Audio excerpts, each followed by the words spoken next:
Dari pakaian arisan yang sopan, ia muncul hanya dengan daster selutut, rambut panjang terurai, dan aroma parfum yang memabukkan. Di tengah sunyi pedesaan, di bawah gemuruh hujan yang makin deras, kesepian Bu Ratna bertemu dengan gejolak hasratku.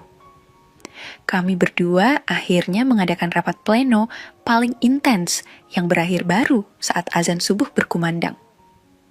Awalnya Bu Ratna malu, tapi akhirnya ia mau mengizinkanlah aku untuk berbagi pengalamanku kali ini. Kisah ini terjadi bersama teman ibuku yang saat itu sudah berumur 40 tahun. Kejadian itu terjadi karena teman ibu sedang ditinggal suaminya pergi kerja di luar kota. Kebetulan, sekali waktu itu dia hadir di rumahku untuk mengikuti acara arisan yang diadakan di rumah ibuku. Pada saat Bu Ratna mau pulang, ternyata ban motornya bocor. Sehingga aku diminta ibuku untuk mengantarkannya pulang dengan motorku. Mungkin karena Dewi Fortuna memang sedang berpihak padaku pada saat sampai di rumahnya dan aku akan pamit pulang. Tiba-tiba turun hujan dengan derasnya. Sehingga aku diminta olehnya untuk mampir dulu. Malam itu pun merupakan awal dari aku mengenal yang namanya nafsu seorang wanita. Usia saya sudah genap 28 tahun. Namun hingga saat ini aku belum juga dapat jodoh. Bahkan terakhir kali aku pacaran yaitu 5 tahun yang lalu. Namaku Reno. Kini aku bekerja di sebuah pabrik garmen sebagai seorang operator forklift yang sudah kujalani kurang lebih 4 tahun. Hari ini aku libur. Tapi tetap tak bisa santai mengingat di rumah sedang ada acara arisan pedagang tempat orang tuaku berjualan. Kedua orang tuaku sendiri adalah pedagang sembako. Mereka punya kios sendiri yang memang sudah ada sejak aku masih SD. Kebetulan hari ini giliran rumahku menjadi tempat arisan yang diadakan sebulan sekali dan acara itu akan dilaksanakan jam 8 malam nanti. Selain arisan, orang tuaku juga akan mengadakan syukuran untuk adikku yang baru lulus akmil. Sejak pagi aku sudah ikut bersih-bersih rumah, meskipun baru pulang dari shift malam, tapi tetap harus bantu-bantu menyiapkan segala sesuatu untuk acara malam nanti. Singkat cerita, semua sudah beres dan satu persatu tamu undangan datang menyalami bapak dan ibu, sedangkan aku sibuk membantu menyiapkan konsumsi di belakang. Di antara para tamu, ada satu yang mencuri perhatianku. Meski sering ketemu di pasar, tapi malam ini beliau nampak lebih cantik serta segar dengan goresan makeup di wajah.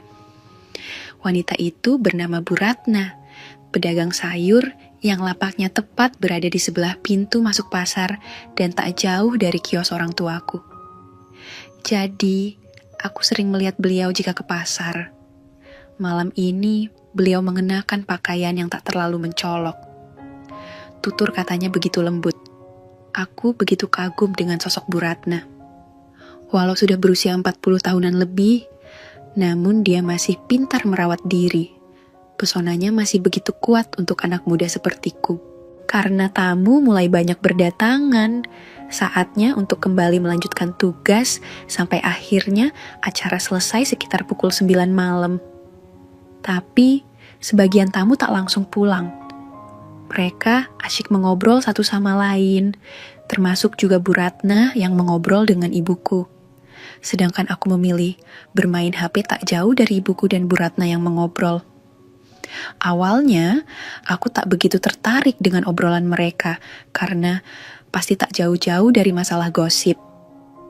Tapi setelah agak capek, aku mulai mendengar kalau Bu Ratna ini sebenarnya sedang galau karena kesepian di rumah akibat sang suami yang sebagai tukang bangunan pergi keluar kota untuk bekerja.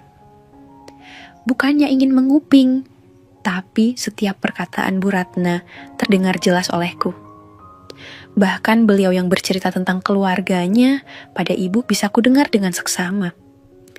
Obrolan mereka berlangsung lama, sampai aku tinggal untuk bersih-bersih. Bu Ratna masih asyik dengan ceritanya, yang lama-lama menjadi pelan karena menuju masalah pribadi. Sekitar jam 10 malam, Bu Ratna pamit pada ibu. Namun, tak lama dia kembali lagi karena ban motornya bocor. Akhirnya, aku disuruh ibuku mengantar beliau, mengingat sudah malam. Tentu, aku tak menolak dan langsung menyalakan motor kesayangan untuk mengantar Bu Ratna ke rumahnya. "Mau lewat mana, Bu?" tanyaku meminta pendapat. "Terserah kamu saja, Mas. Ibu ngikut saja, yang penting sampai di rumah," jawab Bu Ratna. Karena terserah, jadi aku pilih jalan tikus supaya lebih cepat. Meski lebih cepat sampai, namun jalannya yang rusak dan banyak lubang membuatku sering mengerem untuk menghindari lubang. Otomatis, Bu Ratna memegang pinggangku lebih erat supaya tak jatuh. Selama perjalanan, aku begitu senang karena beruntung mendapat momen yang mungkin hanya sekali. Ternyata suspensinya masih terasa. Mungkin 10 menitan kami melakukan perjalanan ini. Selama itu pula, Bu Ratna memelukku begitu erat. Untungnya juga keadaan desa sudah sepi, jadi tak dilihat orang. Setelah menikmati momen yang berkesan, akhirnya sampai di rumah Bu Ratna yang terletak di pinggir sawah, menyendiri dari rumah lainnya. "Mampir dulu, Mas. Ibu buatin teh," kata beliau sambil turun. "Terima kasih, Bu. Saya pamit dulu. Tol aku halus. Baru saja motorku kunyalakan, tiba-tiba turun hujan." "Hujan, Mas? Nanti kamu sakit loh. Mendingan tunggu sampai reda," tawar Bu Ratna yang kali ini aku setujui, mengingat hari sudah malam dan hujan tambah deras. Bu Ratna mempersilakanku untuk masuk. Tampak rumahnya tak beda jauh dari rumahku. Hanya lebih banyak lukisan yang bernuansa gunung serta hamparan sawah. "Diminum dulu tehnya, Mas, biar hangat. Ibu tinggal ke kamar dulu ya, mau ganti baju udah bau asem kena keringat," katanya. "Iya, Bu," jawabku sambil mengangguk dan tersenyum. Perasaan saat ku bonceng Bu Ratna masih wangi, bahkan bau parfumnya masih bisa kuingat. Begitu harum juga menyegarkan, membuat aku jadi berpikir lain jika mengingat momen itu. Tak berselang lama, Bu Ratna sudah kembali. Tapi kini beliau hanya pakai daster sebatas lutut, tanpa mengenakan jilbab lagi. Rambut hitam panjang Bu Ratna semakin membuatnya kelihatan cantik. Aku sampai takjub melihat Bu Ratna yang baru kali ini tanpa jilbab. Ternyata tetap cantik kok. "Malah bengong gitu kamu. Mas, lihat saya. Memangnya ada yang salah?" katanya membuatku sadar. "Enggak kok, Bu. Enggak salah. Masa ibu cantik salah?" Gombalanku yang entah kenapa senekat itu. "Ah, kamu itu, Mas. Bisa saja. Orang udah tua begini masih dibilang cantik," jawab Bu Ratna. Tampak pipi Bu Ratna kemerahan, tandanya dia malu mendengar kataku barusan. "Benar loh, Bu. Bu Ratna ini masih cantik, awet muda terus," kataku terus memujinya. Aku tak terlalu berharap lebih, tapi seandainya umpan yang aku lempar berhasil, alangkah senangnya. Meski ada rasa was-was juga kalau Bu Ratna malah marah. "Kamu ini pintar banget kalau ngegombal. Pasti udah banyak cewek yang kamu buat kelepek-kelepek," kata Bu Ratna. "Gak ada kok, Bu. Cuman sama Bu Ratna saya begini," kataku sambil tersenyum. Warna merah di pipi Bu Ratna semakin jelas terlihat dan beliau nampak malu untuk mengangkat wajahnya. Pikiranku mulai jauh menerawang ke hal-hal lain. Melihat Bu Ratna yang hanya diam, seolah sedang menunggu aku berinisiatif untuk memulai pergerakan. Mungkin beliau malu karena selisih umur kami yang jauh. Bu Ratna cantik, jadi gak usah galau lagi kan? Ada saya, kataku dengan tenang, memulai pergerakan yang membuat beliau kaget di awal, namun mengikuti juga alur cerita yang aku buat. Bu Ratna pun tak lagi gugup menghadapi situasi ini, seolah sudah biasa. Beliau tertawa lepas dan menumpahkan keluh kesahnya padaku di malam yang sunyi ini. Aku dan Bu Ratna langsung saja melepas semua menteri, kabinet-kabinet beserta jajarannya untuk melaksanakan rapat pleno. Artinya, ini pengalaman paling berharga bagiku bisa membantu seorang wanita seperti Bu Ratna yang cantik dan juga baik. Momen yang begitu indah telah dilewati. Namun kami lanjut lagi sampai tak terasa sudah jam 3 pagi. Kayaknya lama juga saya di sini, Bu. Sampai Bu Ratna nggak tidur, kataku. Nggak apa-apa, Mas. Saya malah seneng kok ada teman buat ngobrol, kata Bu Ratna. Tapi Bu Ratna juga perlu tidur kan habis, kataku tersenyum. Ya sudah, hati-hati kalau mau pulang, jawabnya tersenyum karena tahu maksudku.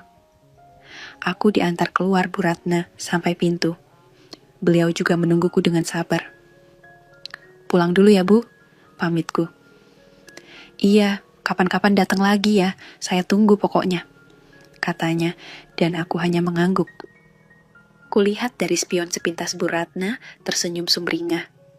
Mungkin beliau kembali merasakan kenangan lama yang baru saja terulang, dan mungkin bisa dicoba kembali di kemudian hari bila senggang. Aku pulang dalam keadaan mengantuk dan juga lelah, namun sangat bahagia, karena akhirnya bisa mencoba sesuatu yang seharusnya belum boleh. Tapi niatku hanya sebatas membantu saja. Dan begitulah kisah antara Reno dan Bu Ratna harus berakhir meninggalkan jejak kenangan yang bercampur antara kelegaan, rasa bahagia yang singkat, dan sedikit rasa bersalah yang harus ditanggung. Kami berharap kisah ini bisa menjadi cermin bagi kita semua dalam menghadapi godaan hidup. Kami di channel Romansa Nyata ingin mengingatkan dengan tegas. Kisah ini dibagikan semata-mata sebagai pengalaman dari viewers dan sama sekali tidak untuk ditiru. Ambil hikmahnya tentang pentingnya membantu sesama, namun buang jauh-jauh tindakan yang melanggar batas moral dan etika. Semoga kita semua dijauhkan dari mara bahaya, kesepian yang menyesatkan, dan godaan-godaan yang bisa merusak kehormatan diri dan keluarga. Amin ya Rabbal Alamin. Jangan lewatkan kisah-kisah penuh gairah, drama, dan realita lainnya yang hanya ada di Romansa Nyata. Jangan lupa like, komen, dan subscribe. Ya,